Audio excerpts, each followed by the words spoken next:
Harriet Tubman, the slave who escaped and helped hundreds of other slaves to escape. I escaped from slavery in the South of the USA. I then helped hundreds of other slaves to escape to the north of the USA and Canada. I also freed hundreds of slaves who wanted to fight in the Civil War. My parents were slaves for the Brodess family in Maryland, USA. I was the fifth of 9 children. At the age of 6, I started work as a nursemaid for another family. After that, I had to work in the woods and fields. Our owners did not think of us as people. For them, we were like animals or machines. If we did something wrong, they hit us or punished us in horrible ways. In 1831, at the age of 11, I started to do the same work as the adult slaves. Every day, we had to work for many hours in the fields. Around this time, I received an injury which I never forgot.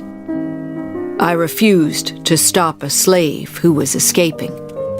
The slave's owner threw a metal weight at the slave, but it hit me on the head. It hurt a lot, and this injury gave me headaches for the rest of my life. In 1849, I was brave and tried to escape. I was married by then, but my marriage was very unhappy, and I hated the thought of another year of slavery. 2 of my brothers agreed to come with me. We wanted to reach the north of the USA, where slavery was illegal. I could live there as a free woman. We made good progress towards the north, but then we heard some bad news. Our owner was offering $300 to anyone who caught us. My brothers became frightened, and we decided to return to Maryland. We were punished when we returned, but I still wanted to escape. A short time later, I escaped again. This time I went alone. I traveled at night, along quiet roads and paths. Some kind people helped me on the way. They gave me food and a place to sleep. Finally, I arrived in the city of Philadelphia in the north. The journey was long and difficult, but it felt wonderful to be free at last. In Philadelphia, I got a job and began to earn money. I missed my parents and my brothers and sisters. I was free, and I wanted my family to be free too. Maybe I could help them to escape. In 1850, I received some bad news. My niece and her daughters were in danger. Their owner wanted to sell them, and they didn't want to go to different families. I decided to return to Maryland to free them. I had to help them to escape. We traveled at night and used the stars to find our way to the north. After helping my niece and her daughters, I helped many other slaves to escape. I offered to help my husband, John Tubman, too, but he didn't want to leave the South. He didn't want to be with me anymore, so our marriage ended. Soon, a new law made things a lot more difficult for me. It became illegal to help a slave to escape in the USA. I had to find a new route to Canada, where slavery was illegal. In 1857, I went on a very special journey to help my parents. They weren't slaves anymore, but their life in the South was very difficult. They were very happy to see me again and wanted to go with me to Canada. Our journey was very slow and difficult because my parents were old. We had a big celebration when we finally arrived in Ontario, Canada.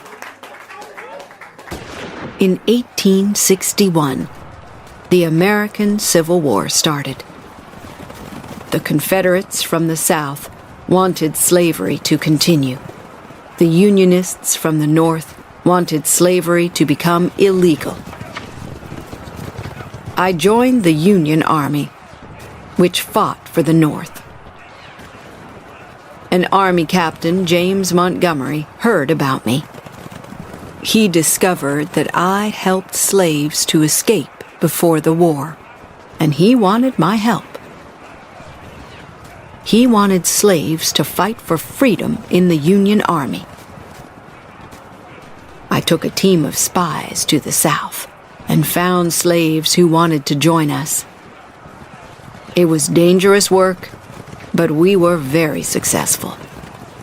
On one trip, 700 slaves agreed to escape, and they became soldiers. On the 9th of April, 1865, the war ended. What could I do with my life now? I decided to fight for equal rights for black people and for women. I spoke at public meetings, and I tried to help black people who were poor and old. In 1896, I bought some land, and in 1903, I gave the land to my church. I wanted the church to start a home for black people who were poor and elderly. In 1908, the home opened for the first time. As I looked back at my life, I was very proud. I was happy that I helped so many people to find freedom.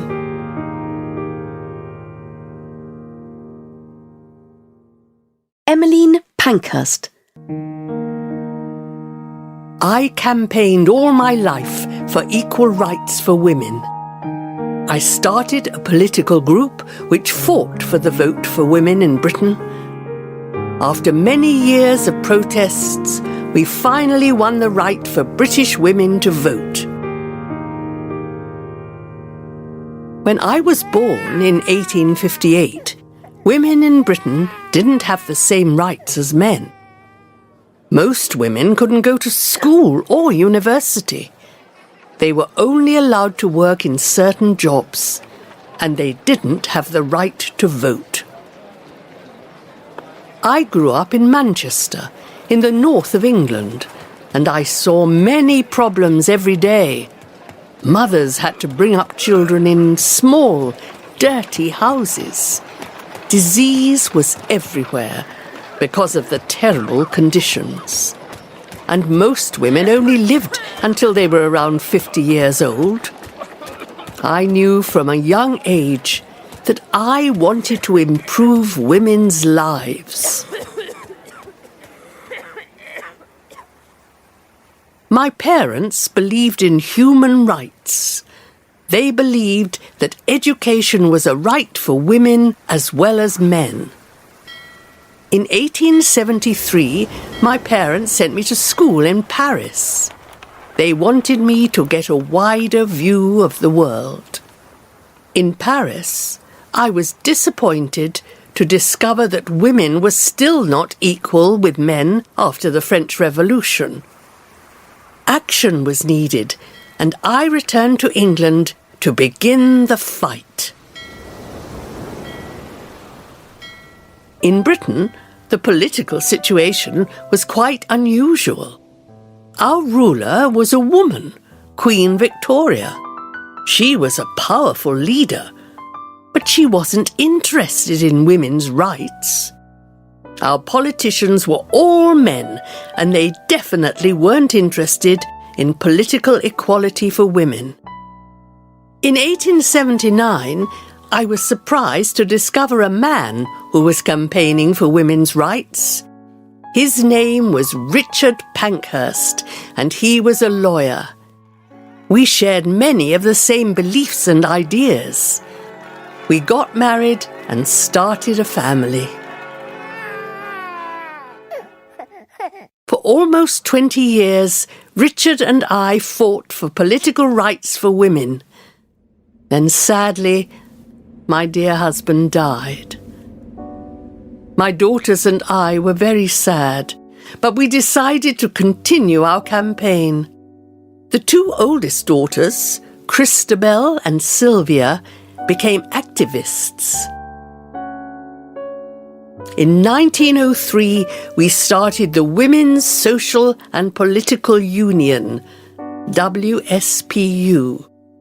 It was a group that fought for the right for women to vote. Christabel became one of our bravest leaders. Sylvia was an artist, and she designed our posters and signs. The WSPU organised many public meetings and protests.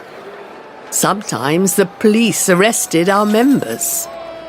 Christabel was one of the first to go to prison. When our members were in prison, we protested. And when our members came out of prison, we celebrated in the streets. It was very important to get public attention. Unfortunately, the government didn't agree with our campaign. We had to take more powerful action. Some of our members began to break the law. They lit fires in buildings and broke windows. Our campaign was a war for these women. For me, it was always a fight for equal rights.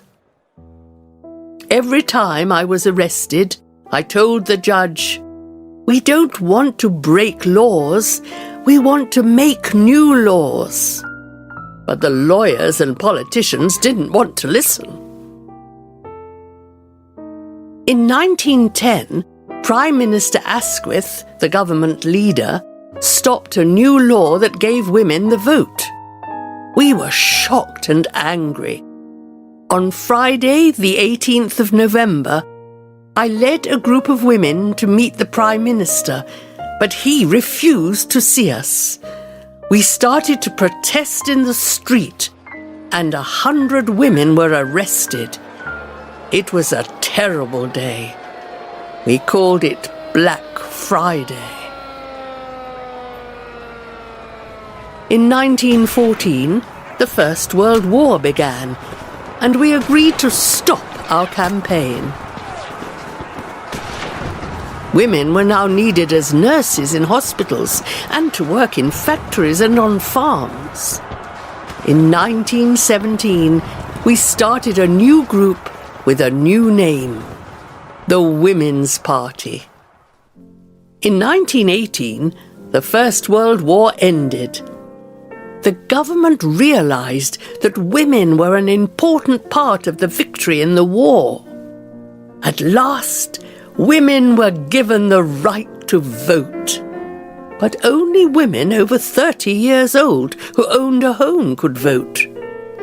Any man over 21 could vote. We still didn't have full equality. After the war, I went to live in the USA, Canada, and also Bermuda. In 1926, I returned to England. I wanted to become a politician, but my health wasn't good enough. In 1928, only 3 weeks before I died, a new law gave women the same right to vote as men. It took much longer than we hoped, but in the end, our campaign was successful, and at last, we won political equality for women. Maria Montessori. I was the first woman to get a medical degree in Italy. I helped children with mental problems to learn. I then created a special method to teach all children. Many schools around the world still use my method. When I was a little girl, my mother always told me, "Be kind to others." Every day she asked me to make clothes for poor people. We lived in Chiaravalle in Italy, and a lot of poor families lived near our home. Fortunately, my parents had enough money to send me to school. My father had traditional ideas about women. He wanted me to get married and stay at home. So he didn't want me to continue my education after primary school. But my mother was very different, and she encouraged me to study. In 1883, I started at secondary school, and after that, I went to a technical college. I did well in maths and physics, but later I became very interested in biology. I decided to become a doctor. It wasn't an easy decision to make. Only men studied for medical degrees at that time. Would a medical school accept me? In 1890, I began a course in science at the University of Rome. I did very well in this degree, and at last the university's medical school accepted me. Some of the teachers and students didn't want me to study there, but I worked hard, and in 1896, I was the first woman in Italy to become a doctor. The university had a special hospital for children with mental problems. I wanted to help the children to communicate and to learn.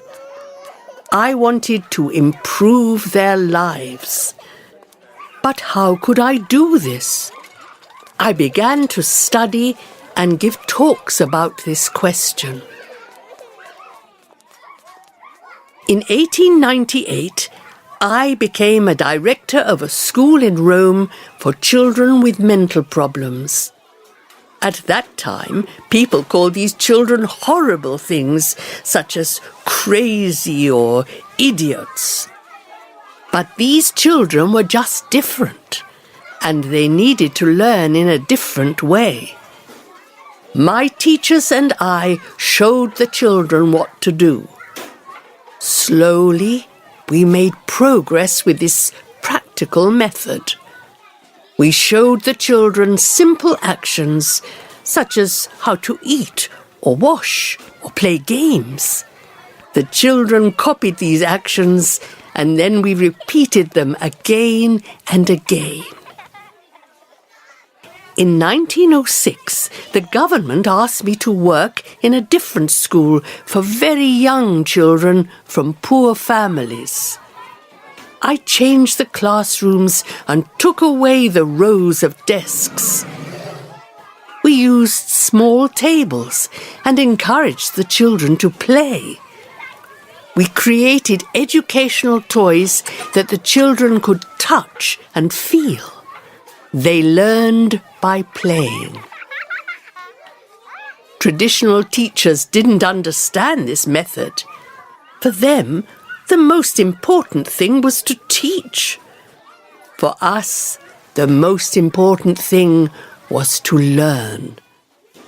We also wanted children to help each other and to learn from their own experiences. Soon people in other countries wanted to know about my teaching method.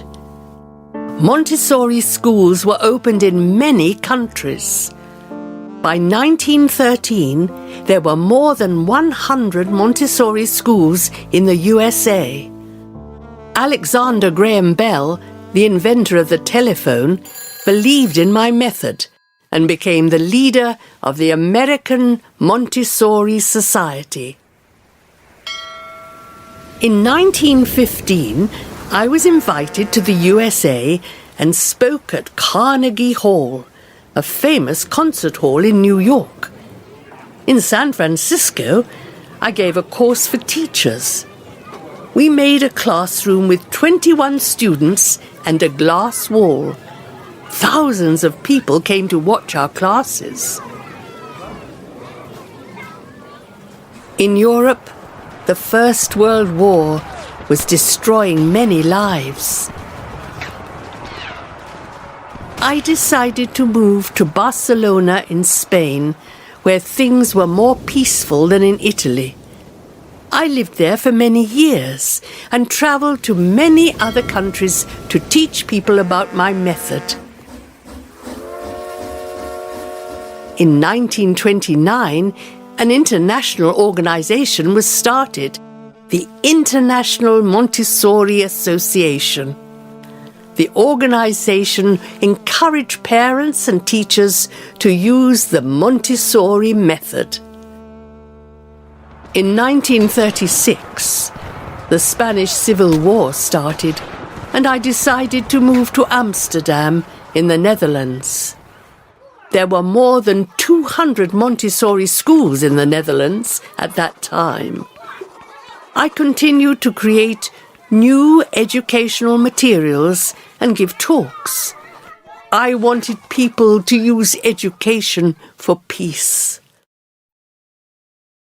In 1939, I was invited to India to give talks and train teachers. The Second World War started that year, and in 1940, the German army attacked the Netherlands. I couldn't go home to Amsterdam, so I stayed in India for several years and created courses for Indian teachers. For the rest of my life, I continued to train teachers and improve my method. I was given many honours for my work, such as the French Legion of Honour. I was also nominated 3 times for the Nobel Peace Prize because I believed in education for peace. I believed that education could improve people's lives. When I looked back at my long life, I was happy that my Montessori schools were able to do this. Helen Keller. I became blind and deaf before I learned to speak. With the help of several special people, I learned to communicate. I used my communication skills to teach people about blindness. I also fought for the rights of women and workers. I was born in 1880 in Alabama in the USA. When I was 19 months old, I became very sick with meningitis, a disease of the brain. I got better after the illness, but unfortunately I couldn't see or hear anymore. I found it very difficult to learn, and I became very angry. I was able to think, but I could not communicate my thoughts. It was a very difficult time for me and for my parents. My mother and father wanted to help me, but they didn't know what to do. Fortunately, I began to communicate with Martha Washington, who was 6 years old, and the daughter of our cook. We created our own sign language when we played together. I enjoyed learning from Martha, but my mother realized that I needed professional help. In 1886, my mother learned about the work of Alexander Graham Bell, the inventor of the telephone. He was working on the problems of the deaf. Maybe he could help? Belle told my mother about Perkins School for Blind People, and the school sent a special teacher to our home. Her name was Anne Sullivan. At first, I was a very difficult student, but Anne Sullivan was very kind to me. One day, we were getting water from the well when Anne drew some signs on my hand.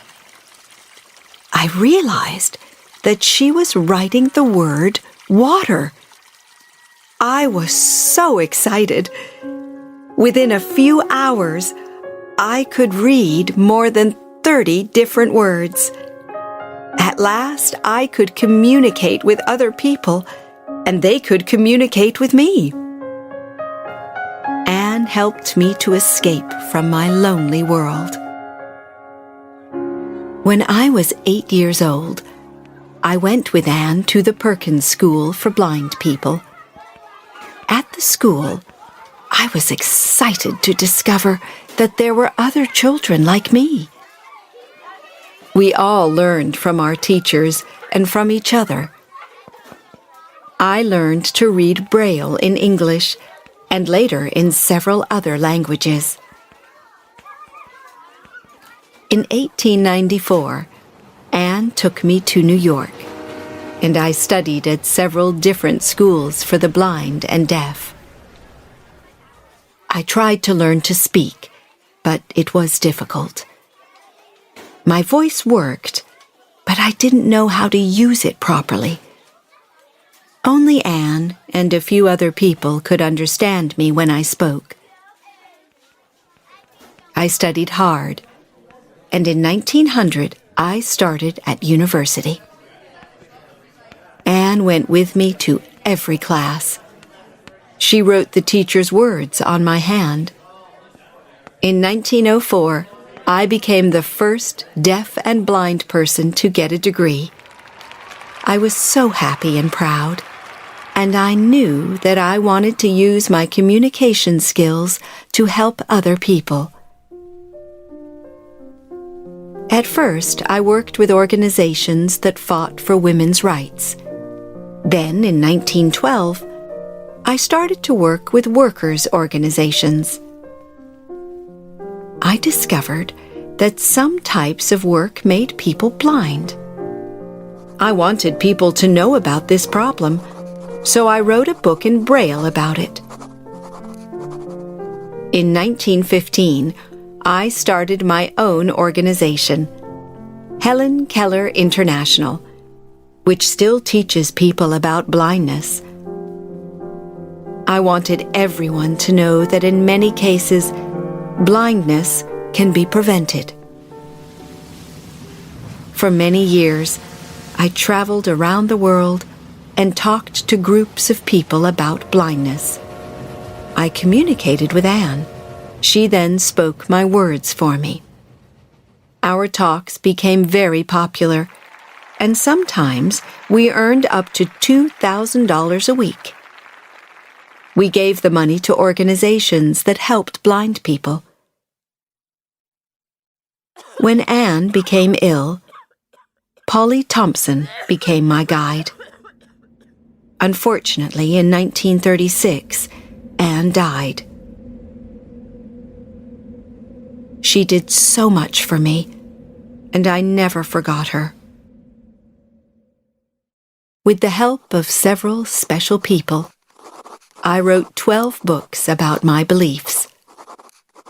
I became famous because of the talks and the books. Important people wanted to meet me. I even met the King of England and the President of the USA.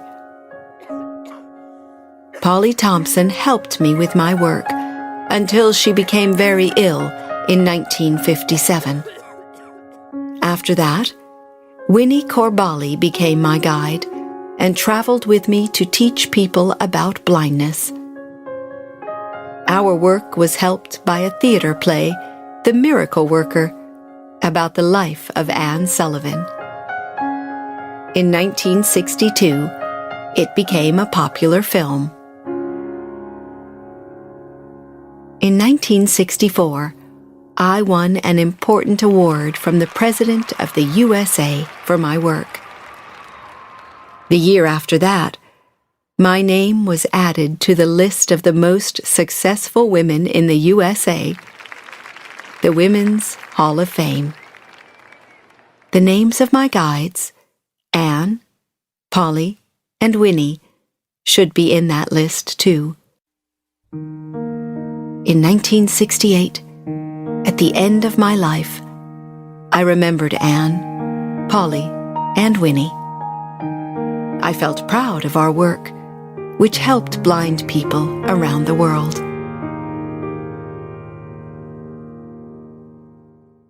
Nancy Wake. I fought with the French resistance against the Germans in the Second World War. I got weapons for the resistance fighters and helped fighters to escape. I was part of the final victory against the Germans in 1945. I was born in New Zealand, but I grew up in Sydney, Australia.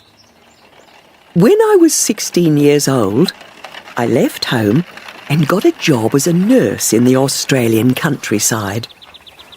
In 1932, I received a surprise, £200 from my aunt. It was a lot of money at that time, and I decided to spend it.